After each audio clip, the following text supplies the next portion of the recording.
सबको जोहार, नमस्कार और आदाब।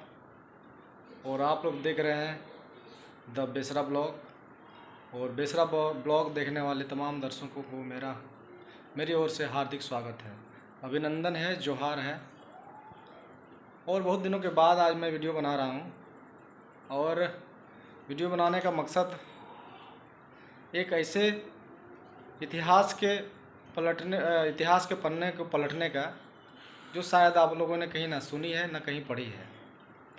और आज हम जिस बात की बात कर रहे हैं वो है विश्व युद्ध 1942, जिसमें भारत भी अछूता नहीं था। और जब दूसरा विश्व युद्ध जब हुआ था और उसमें भी भारत के बहुत सारे सैनिकों ने अपनी कुर्बानियाँ दी, चूँकि वो अंग्रेज़ों के अधीन था। और ऐसे स्थिति में भारत भी अछूता नहीं था। और उस परिदृश्य में अगर इतिहास के पन्नों में देखा जाए तो इतिहास के पन्नों में आपको कहीं लिखा हुआ नहीं मिलेगा कि इसमें आदिवासी समाज के लोगों का क्या योगदान था, आदिवासियों का, खासकर संथाल आदिवासियों का क्या योगदान था द्वितीय विश्व युद्ध में।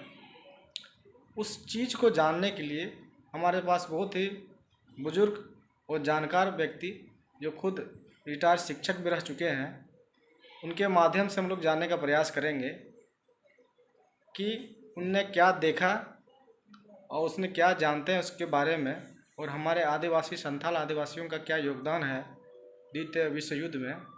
चलिए जानते हैं। सबसे पहले उसका परिचय कराएंगे, इसके बाद आप लोग चैनल में बना रहिएगा। तो बाबा, सबसे पहले आपको नमस्कार और जोहार। जोहार। जितने आप लोग भी देख रहे हैं मेरी तरफ से जोहार।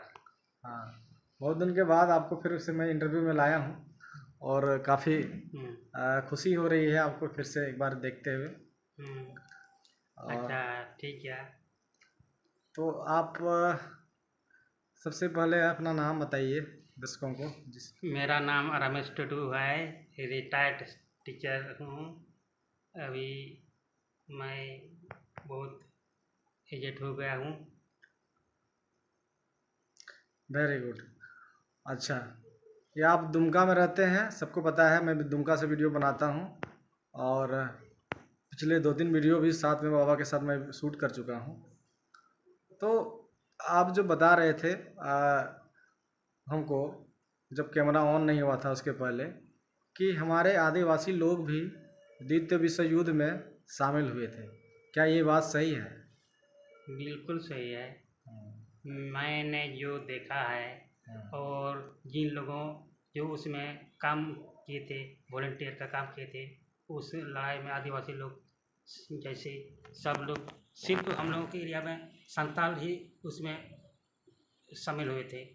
अंग्रेज के विरोध में आंदोलन करते थे। अंग्रेज के विरोध में जहाँ जहाँ तोड़ फोड़ करने का काम होता था वो लोग आदिवासी ही करते थे।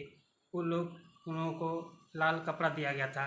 हमारे एरिया में जो यहाँ सैदा गांव के लाल हेमरम में जो एसपी कॉलेज उसके नाम पर बना है, कॉलेज के संस्थापक जो लाल हेमरम है ना? हाँ, उसी के अगुवाई में। अच्छा। हमारे एरिया में, हमारे गांव जो थानपुर जामा अंचल में पड़ता है, दुमका जिला के जामा अंचल में समूचा आदिवासी लोग उसमें हिस्सा लिए थे। अच्छा, तो आपका गांव थानपुर मेरा दुमका जामा ब्लॉक है ना? हाँ। तो अच्छा, ठीक है, हम लोग थोड़ा आराम से बात करेंगे। तो उसमें से आपने जैसे कहा आज़ादी में भी आदिवासियों का, संथाल आदिवासियों का बहुत योगदान था। तो क्या दूसरे लोग, जो दूसरे समुदाय के लोग थे, उनका योगदान किस तरह था कि कुछ हमारे एरिया में तो सिर्फ आदिवासी ही, और सब छतिया लोग थे और सब जात थे। वो लोग तो हम लोग के अंग्रेज के एजेंट थे। वो लोग हम लोग को पकड़वाने के लिए वो लोग काम करते थे। एक बार जब लाठी पहाड़ में लड़ाई हुई, लाठी पहाड़ में वॉलंटियर लोग वहाँ पर दिन को रहते थे और रात को निकलते थे वहाँ अंग्रेज के विरोध में, जहाँ पर तोड़ फोड़ करने का काम होता है।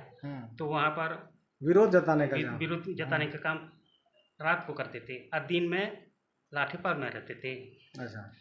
अच्छा, लाठी पहाड़, ये लाठी पहाड़ कहाँ स्थित है? लाठी पहाड़ तो अभी ये रामगढ़ प्रखंड में पड़ता है। रामगढ़ प्रखंड पड़ता है ना? हाँ। अच्छा, अच्छा, जैसे कि हम लोग का स्वतंत्रता आंदोलन में हमारे संथाल आदिवासियों को योगदान आप जैसे बता रहे हैं बहुत अच्छा था। और हम चूँकि बात कर रहे हैं द्वितीय विश्व युद्ध 1942 में जब हुआ था, अंग्रेजों के गुलाम भी थे उस समय, उसमें से किस तरह योगदान था हमारे आदिवासी संथाल आदिवासियों का, थोड़ा सा बताने का कोशिश करें। हाँ, तो उसमें था हमारे गांव के हमारे बाबूजी दरबारे टुटू थे, और हमारे गांव के जेठा मुर्मू, और इसी तरह बहुत सारे थे उस एरिया के आदिवासी थे। तो वो लोग वहाँ पर दिन को पहाड़ पर रहते थे, रात को निकलते थे। तो एक बार ऐसा हुआ, तो और सब एरिया के जो है जैसे विशेष करके क्षत्रिय लोग थे, वो लोग चुगली किया अंग्रेज दरोगा के पास। मतलब वो सूचना पहुंचा दिया अंग्रेजों हाँ, को। अंग्रेजों को क्या कि सूचना यहाँ पहुंचाया? पहुँचाया कि दिन में वो लोग पहाड़ में रहते हैं, रात को हम लोग के यहाँ चावल दाल हम लोगों से मांगते हैं और ले जाते हैं, वहाँ खाते हैं। और यही लोग विद्रोह करता है। यही लोग विद्रोह करता है। हाँ, मतलब यही लोग मतलब स्वतंत्रता सेनानी स्वतंत्रता में भाग लेता है, हाँ, आप लोगों के खिलाफ युद्ध करता है। युद्ध करते थे। हाँ। तो इसी तरह वो लोग चुगली करते थे। एक बार ऐसा हुआ, हमारा बाबूजी तो बासुकीनाथ में गए थे, जब सुभाष चंद्र बोस आए थे उससे भी मिले थे। अच्छा, आपका बाबूजी? हाँ, आपका बाबूजी का क्या नाम था? दरबारे टुडू। दरबारी टुडू। हाँ, अच्छा, उसके बारे में थोड़ा सा बताएंगे। वो शिक्षक भी रहे बाद में ना? शिक्षक भी थे, बाद में शिक्षक है। अच्छा। वो लड़ाई के बाद में शिक्षक रहे हाँ, हैं ना। मतलब वो स्वतंत्रता सेनानी भी बने हैं। हाँ, स्वतंत्र सेनानी। और द्वितीय विश्व युद्ध में भी भाग लिए। हाँ, हाँ, सब अच्छा, ये एक मिनट बताइए, ये जो घटना घटी तो उस समय तो आप नहीं थे? उस समय तो नहीं थे, मतलब मेरा बाबूजी बताते। अच्छा, मेरा बाबू आपको जब बाबूजी बताते थे उस समय आपका एज क्या था? 14 बरस ऐसे थे। 14-15 वर्ष ना? 14 बरस। वो किस समय का बात है, कौन सा साल आपको याद है? 1962 अच्छा, 1960-62 का आसपास का बात। की बात है। लगभग आपका 13-14 वर्ष, हाँ। 15 वर्ष आसपास हुआ होगा। अच्छा, ठीक है, बताइए आगे। तो हमारे बाबूजी बहुत लीड करते थे। भुरभुरी पुल में जो रोलर गाड़ी था, उसका रोलर गाड़ी उसके अगुवाई में तोड़ दिया था। तो अच्छा, उसके अंग्रेजों का रोलर गाड़ी था। हाँ, रोलर गाड़ी जो है, तो उसके पकड़वाने के लिए मेरे बाबूजी के पकड़वाने के लिए इनाम में 100 रुपया चांदी का रुपया इनाम रखा था। अंग्रेज रखा था अंग्रेज रखा कि अगर हाँ। आपका बाबूजी का दरबारी टुडू को अगर कोई पकड़ लेगा तो 100 रुपया। 100 रुपया इनाम। हाँ, इसी तो तरह 100 रुपया इनाम उसमें बहुत बड़ा रकम हुआ करता। हाँ, यानी नेता थे बहुत बड़े। बहुत बड़ा। अंग्रेजी सेनानी मतलब नेतृत्व करता थे। हाँ। तो इसके बाद देखिए इस तरह से वो लोग करते थे। तो एक बार की बात है, जब लाठी पहाड़ में लोग अंग्रेज लोगों को पता चला, दरोगा ने कुत्ता और सिपाही लोगों को साथ लेके गए जंगल में खोजने के लिए। खोजने पकड़ने के लिए। अच्छा, लाठी पहाड़। आपका पिताजी लोग को? हाँ, हाँ। तो वहाँ पर जैसे गए तो कुत्ता, उनका दरोगा का कुत्ता जो है ना, लाठी पहाड़ में गए तो कुत्ता तो ऊपर दौड़ के पहले चढ़ गए। सूंघते सूंघते चला गया। सुनते सुनते तो वहाँ ऊपर में जैसे देखा दरबारी राणा जो कामर जाति का था, वो जो वहाँ पर साल लगाता था, तीर भी बनाता था। अच्छा, तो वो देखा। अच्छा, मतलब स्वतंत्रता सेनानी के लिए वो तीर बनाता था। बनाता था। अच्छा, इसलिए आप लोग हाँ। हाँ, तो वो जो है देखा कि ये तो कुत्ता। लगता है पहले भी उन लोगों को भनकता कि मैंने चापलूसी किया है, दरोगा कभी आएगा, आ सकता है। हाँ आ सकता है। तो देखा कि वो तो दरोगा कुछ नया कुत्ता लगता है, ये तो नया कुत्ता है। तो उसको अपना तीर से उसको मारा। हाँ, कुत्ता को मारा। तो जैसे कुत्ता को मारा तो उसका मुँह में लग गया। तो कुत्ता भूख नहीं सकता, तो नीचे दौड़ कर निकल उतर गया।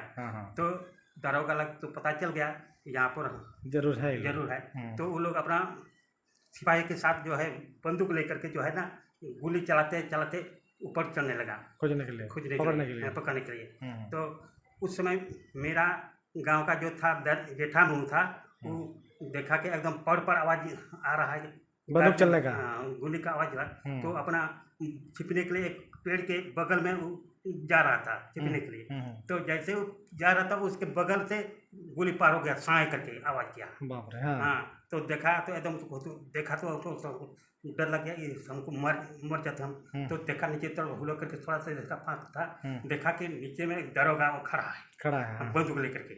तो जैसे वो सोचा कि अभी हमको मार रहा था, हमको अभी तो मार या देता, तो अपना तीर, वो भी अपना तीर कमान निकाला, तीर धनुष में चढ़ाया और तान दिया। तो दरोगा पर में तीर मारने के लिए मैंने धनुष को तान दिया ना, तो एकदम जैसे वो हाथ हिला रहा था, जैसे वो छोड़ा तो उसका हाथ में तलवा में उसमें लग गया दरोगा के। तो दरोगा अपना हाथ हिलाते हिलाते वो लोग सब सिपाही लोग भागने लगा। सीधा मतलब पार कर दिया, पार किया, हाथे में ऐसे मारा, पार यहाँ मारा तो यहाँ पर पार कर पार दिया। गया। हाँ, तो एकदम हिलाते हिलाते तो भाग गया। दरोगा भाग गया डर से। तो बाद में तब तो ऐसे पता चल गया तो लोग तो ठीक है पार गया। तो ये लोग बाद में वो लोग भी बाहर से निकल मैंने ये उतर गया। बाद में उतर गया तो देखा कि ये सोचा है हम लोग को पकड़ेगा, तो वो लोग छिपने लगे इधर उधर। तो बहुत प्रयास करने के बाद अंतिम में जो संक्षेप में थोड़ा बोल रहे हैं ना, ज़्यादा हो रहा है, तो अंतिम में पता चल गया कि जेठा मुर्मू ही इसको मरा है। अच्छा। जेठा मुर्मू को तब पकड़ के ले गया। वो जेठा मुर्मू भी थानपुर गांव का ही था? हाँ, मेरे गांव का ही। अच्छा, वाह। वही हमको बता रहा था, खुद वही आपको बताया? हमको बता रहा था। उसका लड़का भी था हमारे साथ, पढ़ता था ना, क्लास में बैठ के हमको सुना रहा था। उसका बेटा का क्या नाम था?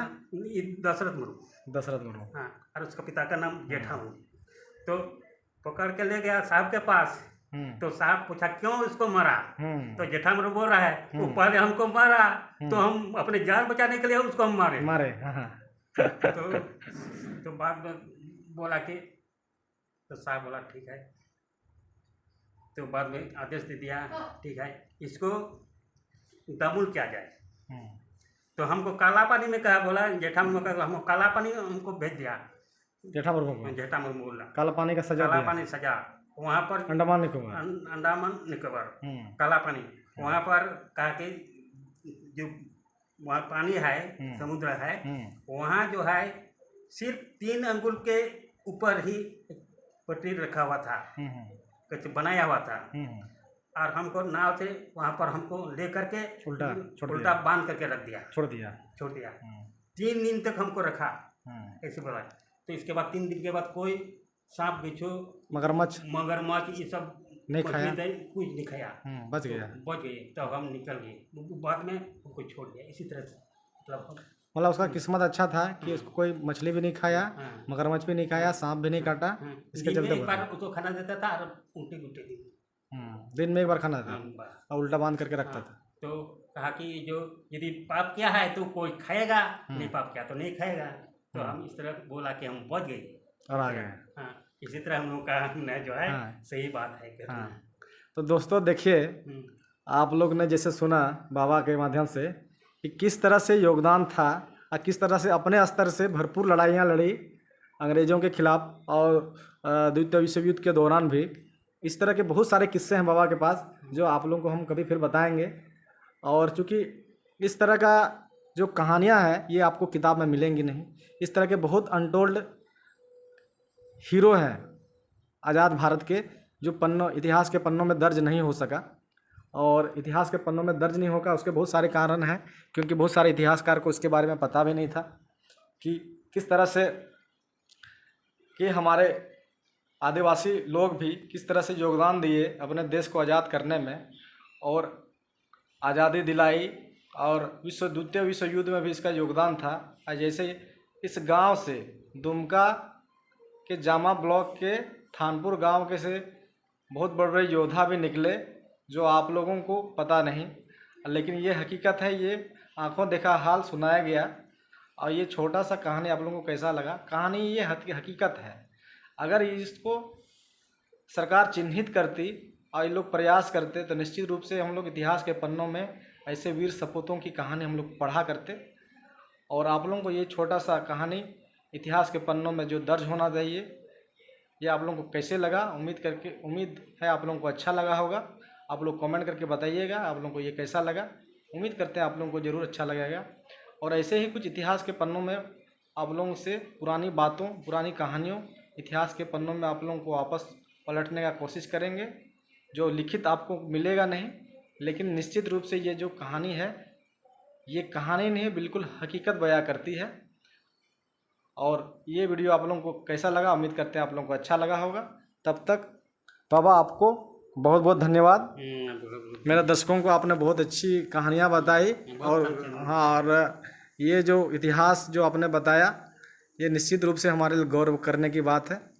और जो कहते हैं कि योगदान हम लोग आदिवासियों का ज़्यादा नहीं है, वे उनके लिए एक बहुत बड़ी सीख है कि किस तरह से हम लोगों ने लड़ाई लड़ी और चूँकि हमारे आदिवासियों को ज़्यादा तवज्जो नहीं दी गई, हमारे महत्ता को कम करने का प्रयास किया गया, इसलिए इतिहासकार चूँकि हो जो भी कारण हो और उसके पीछे जिसका भी गलतियां हों उसके बारे में नहीं जाना चाहते हैं, तब तक आप लोगों को द बेसरा ब्लॉग से सभी दर्शकों को बाय बाय, नमस्कार। आपको भी बाबा बहुत बहुत धन्यवाद। अच्छा, आप लोगों को सबको देखने वालों को जय जोहार। जोहार।